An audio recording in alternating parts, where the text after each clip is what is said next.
মধ্যে কিছু আমি তোমাদেরকে দুনিয়ার মধ্যে পাঠাইলাম, পাঠাইবার পরে আমি জানি তোমরা অনেক অন্যায় পথে যাবে, অনেক কাজ করবে, যে কাজগুলোর মধ্যে তোমাদের গুনাহ হয়ে যাবে।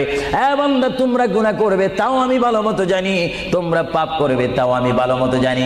বান্দারে পাপ করার পরে, গুনাহ করার পরে একাই কি মসজিদের মধ্যে তোমরা কেঁদেছো, রব্বানা যালামনা, বলেন রব্বানা যালামনা আনফুসানা ওয়া ইল্লাম তাগফির লানা ওয়া তুরহামনা লানাকুনান্না মিনাল খাসিরিন বলে বলে মসজিদে কেঁদেছো, আসরের নামাজ পড়ে কেঁদেছো, যোহরের নামাজ পড়ে কেঁদেছো, মাগরিবের পড়ে কেঁদেছো, এশার নামাজ পড়ে কেঁদেছো। বান্দা নামাজের মুসল্লা যখন বসে যাও, আমি আল্লাহকে তোমরা বারবার বল, আল্লাহ গো আমার গুনাহ মাফ করে দাও। তারপরও আমি তোমাদের গুনাহ মাফ করে নেই। তারপরও তোমরা নিশি রাত্রে, মানুষ যখন ঘুমে যায়, তোমার বিবি যখন ঘুম যায়, তোমার ছেলে যখন ঘুম যায়, তুমি নিশি রাত্রে ঠান্ডা পানি দিয়ে ওযু বানিয়ে নামাজ